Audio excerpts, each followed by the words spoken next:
Hi everyone, and welcome to video number 19 on Warfare Through Time. And this video, ladies and gentlemen, is looking at a particular battle, the Battle of Balaclava, 1854. Now this battle was fought in the Crimean War, where Britain and Turkey were fighting against Russia. Now what's happened at the Battle of Balaclava? What lessons can we learn? Well, hopefully this video will show you the key points. Now, Balaclava was a small port. It was important, though, as a base to bring in stores and ammunitions and supplies. The leader of the British Army in Balaclava was a man called Lord Raglan. Remember that idea of the generals, the top officers were always from the wealthy, the rich, the upper class. Lord Raglan. Now, he seems to have been maybe not such a good leader. He made a few mistakes even before the battle. Poor preparations. He seemed to be a little bit complacent. He didn't react to warnings that the Russians were building up their forces. He wasn't very good at organising supplies and clothing for his own men. And he delayed an attack on Sebastopol, allowing the Russians to build up their defences. So Raglan has made some mistakes before the battle. Towards the battle itself, what's he got? Well, he's got 2,000 infantry, 1,500 cavalry, but they're 3 kilometres away, so maybe can't help in the first stages of the battle, and he's got 26 guns.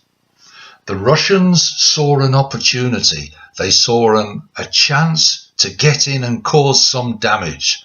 So on the 25th of October, 1854, the Russians attacked, and we have the Battle of Balaclava. Now, the Russians had a far larger force. Their infantry, 25,000. Their cavalry, 3,500. Their guns, 78. So they were a far larger force than the British. Would that be important? Would that be significant? Well, let's have a look. At 6 o'clock in the morning, the Russian artillery attacked. They start to bomb the Turkish guns. The Russians advance and they captured the Turkish guns. Here we have a map, ladies and gentlemen, a plan of the battle. 6 o'clock. Action number 1. The Russians attack and they take the Turkish guns. Here's the Russian army here, the orange, or at the top, if you're a little bit colourblind. And here's the British and the Turkish army at the bottom in the brown. So area number 1, the Russians attack and capture the Turkish guns from 6 o'clock in the morning. Now let's move to section number 2. Towards about 8 o'clock in the morning, the Russian artillery attack the British and the Turkish infantry here, what became known famously as the Thin Red Line. Now, they were pretty much the only defenders left, because if you remember, Lord Raglan has put his cavalry quite far away, so they cannot join in. So really, this is all he's got left, the Thin Red Line. The Russian cavalry attack, 2,300 in the Russian attack, against 550 British infantry and 150 Turkish infantry. The British and the Turks are outnumbered by the Russian cavalry. Things are not looking very good for the Battle of Balaclava, ladies and gentlemen. Now, the infantry here, down at number 2, the 93rd Highlanders, led by Sir Colin Campbell.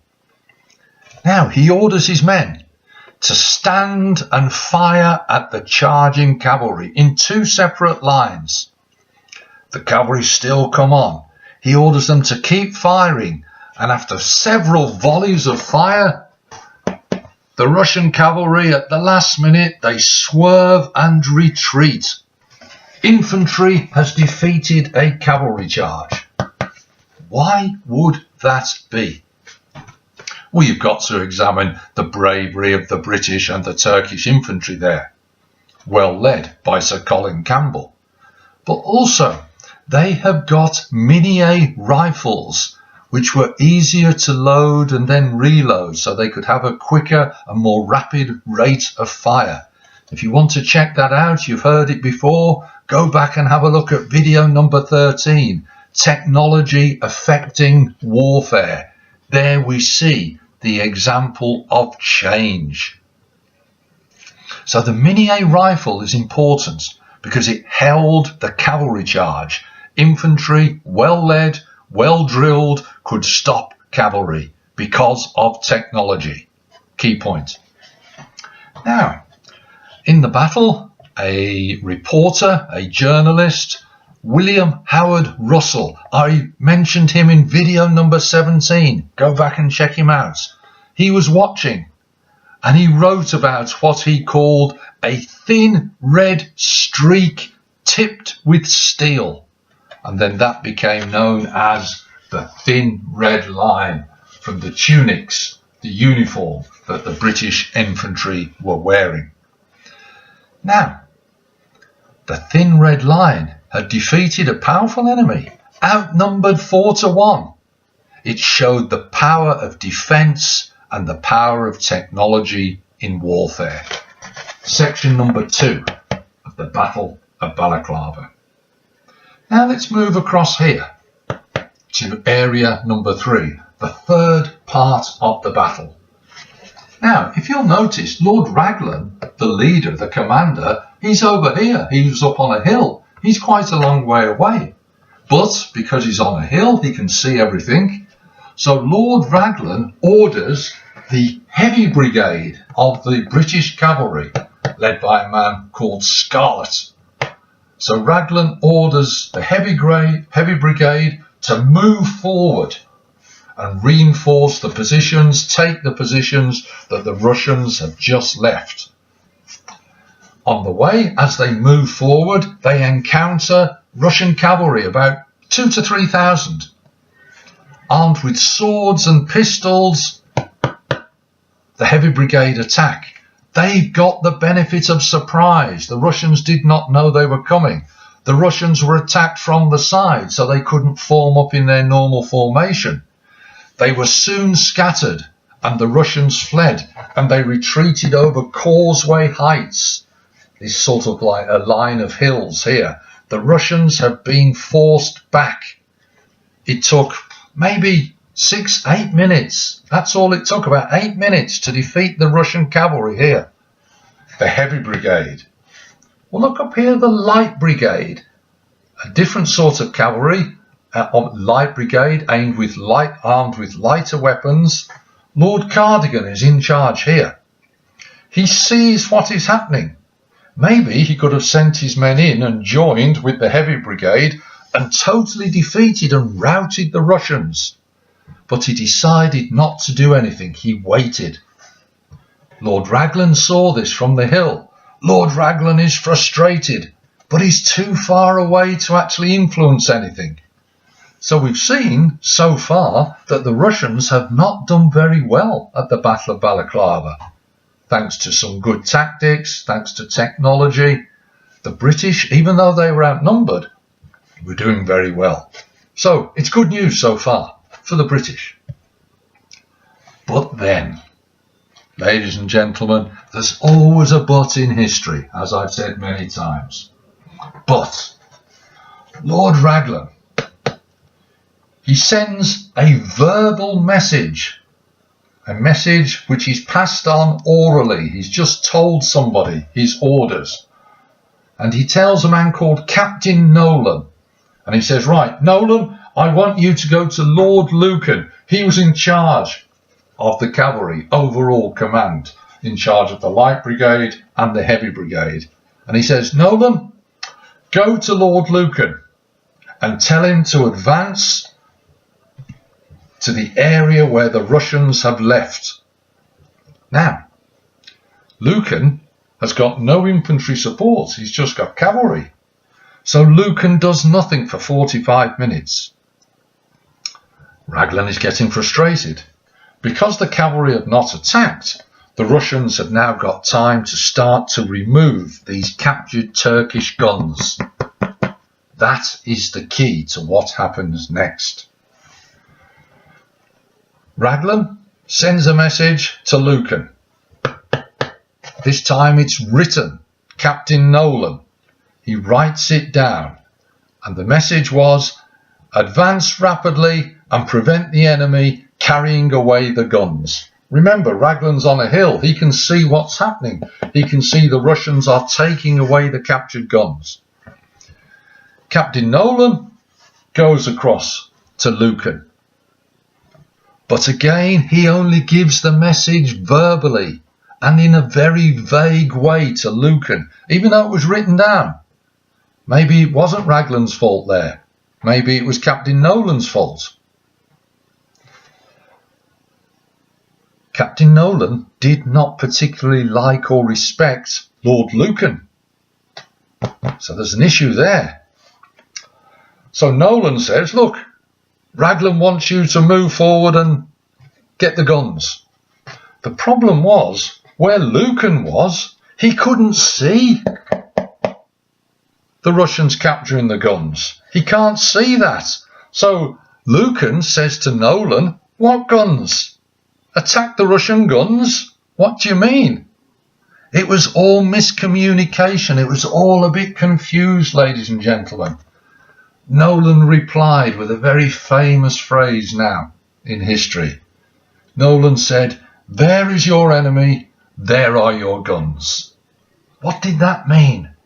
Did it mean to charge? Did it mean to go and capture these guns that the Russians were taking away? So, we're in a bit of a quandary. Lord Lucan goes to Cardigan, leader of the Light Brigade.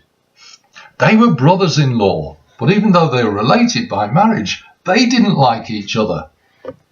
Lucan says to Cardigan, right, we've got a message. We've got to attack the guns. Now, Cardigan is here. He can look down North Valley. This valley here, ladies and gentlemen, with heights on both sides. He can look down and he can see the Russian guns at the end. Can you see them there? He can see the Russian artillery, so he can see Russian guns there. But he cannot see this bit over here. He can't see where the Russians are taking the Turkish guns. So Cardigan says to Lucan, what, you want me to attack the guns? Lucan says, yeah, that's the message. Remember, there is your enemy, there are your guns. Remember the message? So Cardigan says, look, if I charge down the valley, we've got Russian army, infantry, artillery on both sides, and we've got cavalry and infantry and guns right at the end of the valley. In other words, we are charging into a trap. Cardigan must say to Lucan, that is crazy. That is madness. 1979, one of my favourite bands. Madness, madness, they call it madness. Well, it was madness, ladies and gentlemen, to charge down a valley when you are totally surrounded by infantry and artillery from the enemy. They will blast you. But Lucan's been given his orders from Nolan and Raglan. Lucan and Cardigan are saying, well, we've got to obey the orders then. So at 11 o'clock, they mount their horses, they get their swords out, and they charge. Charge down North Valley. Some of them had swords, some of them had pistols. They charged down North Valley, known to history ever after as the Charge of the Light Brigade.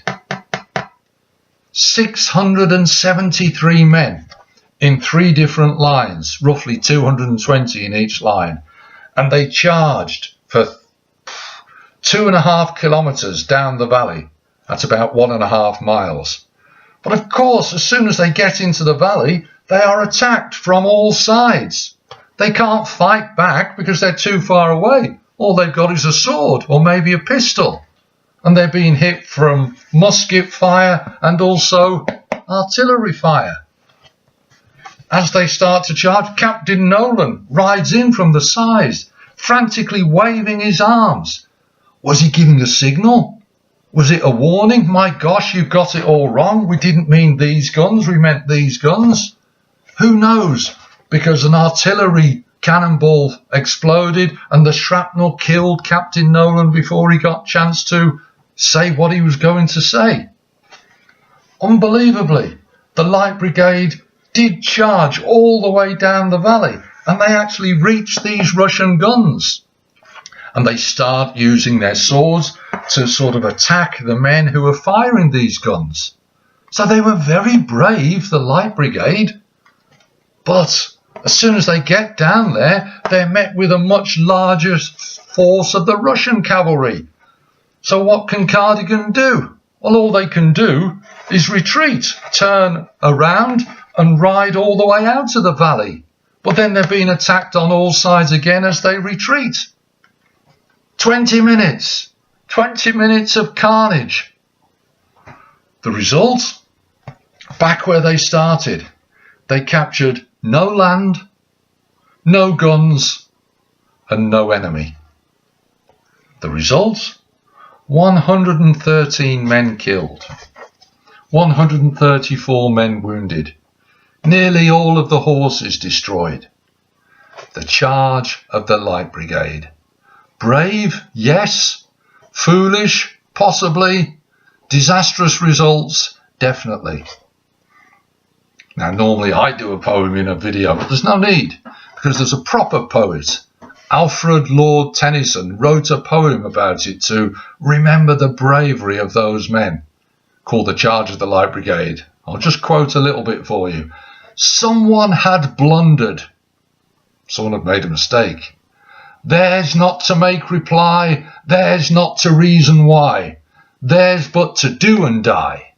Into the valley of death rode the 600. Well, 600 didn't come out, ladies and gentlemen. The charge of the Light Brigade. What does that tell us about warfare? The importance of communication. The importance of good leadership. Clear, decisive messages. Maybe the importance of technology, if they could have sent the message properly. None of that happened. So the charge of the Light Brigade at the end of the Battle of Balaclava caused death for no real reason. Who gets the blame for that? Was it Lord Raglan? Was it Captain Nolan? Was it Lord Lucan? Was it Cardigan? Maybe they were all to blame in some way. What it did show, and it's important for us, maybe the old system of having officers buying a commission, the purchase system, maybe this idea of appointing people because they were rich and wealthy in their background rather than whether they could do the job. Maybe that was shown to be coming towards an end. Maybe it needed replacing and changing.